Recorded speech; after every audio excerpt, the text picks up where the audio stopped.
ফুটন্ত গরম জলে ঢ্যাঁড়স দিয়ে যে এত লোভনীয় স্বাদের একটি রেসিপি বানানো যায়, রেসিপিটা না দেখলে আপনারা বিশ্বাসই করতে পারবেন না। হ্যালো দর্শক, welcome back to my channel. আজকের পর্বে শেয়ার করব ঢ্যাঁড়স দিয়ে দারুণ স্বাদের একটি রেসিপি। আশা করি রেসিপিটি সবার ভালো লাগবে। রেসিপিটি বানানোর জন্য প্রথমেই আমি এখানে একটা প্যানে 1 গ্লাসের মতো জল দিয়েছি। এখন এই জলটাকে ভালো করে ফুটিয়ে নেব।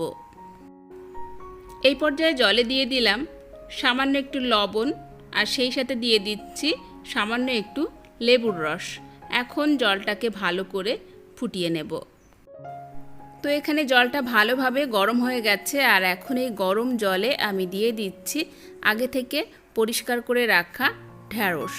আমি এখানে 200 গ্রামের মতো ঢ্যাঁড়স নিয়েছি। আপনারা আপনাদের প্রয়োজন অনুসারে ঢ্যাঁড়সের পরিমাণটা নিয়ে নেবেন। ঢ্যাঁড়সটা দেওয়ার পর এখন হাই ফ্লেমে জাল করে নেব, যতক্ষণ না পর্যন্ত ঢ্যাঁড়সগুলো ভালোভাবে সিদ্ধ হয়ে যায়।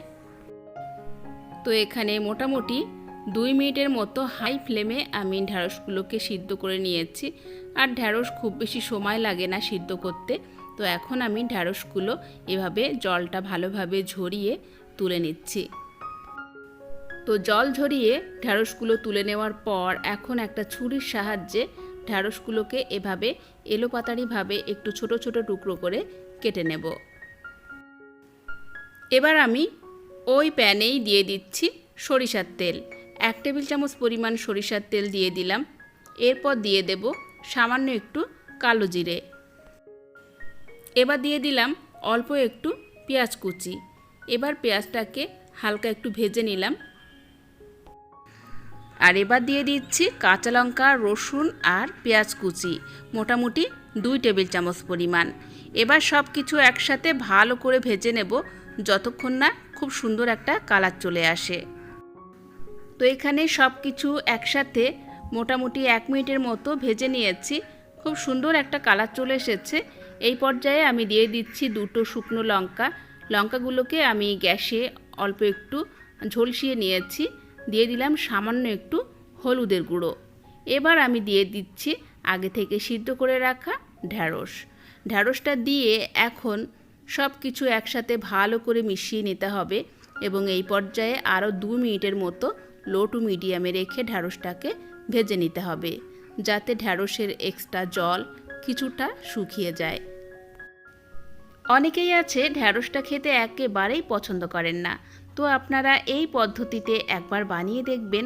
গরম ভাতের সাথে ঢ্যাঁড়সের এই রেসিপিটা খেতে কিন্তু অসাধারণ লাগে। এই পর্যায়ে স্বাদ বুঝে আমি আবারও একটু লবণ দিয়ে দিলাম। দিয়ে সব কিছু একসাথে ভালো করে মিশিয়ে নিচ্ছি। আর মোটামুটি 1 মিনিটের মতো জাল করে নিয়েছি, আর এতে করে কিন্তু জলটা অনেকটা শুকিয়ে গেছে। এই পর্যায়ে আমি সামান্য একটু লেবুর রস দিয়ে দিচ্ছি। এতে করে ঢ্যাঁড়সের যে পিচ্ছিল ভাবটা অনেকটাই কমে যাবে। এবার আমি এটা নামিয়ে নেব। তো দেখেই বুঝতে পারছেন এটা খেতে কতটা সুস্বাদু হবে। আর অবশ্যই এটা গরম গরম পরিবেশন করবেন। গরম ভাতের সাথে খেতে অসাধারণ লাগে। আপনারা অবশ্যই বাড়িতে ট্রাই করবেন এবং আমাকে কমেন্টস করে জানাবেন।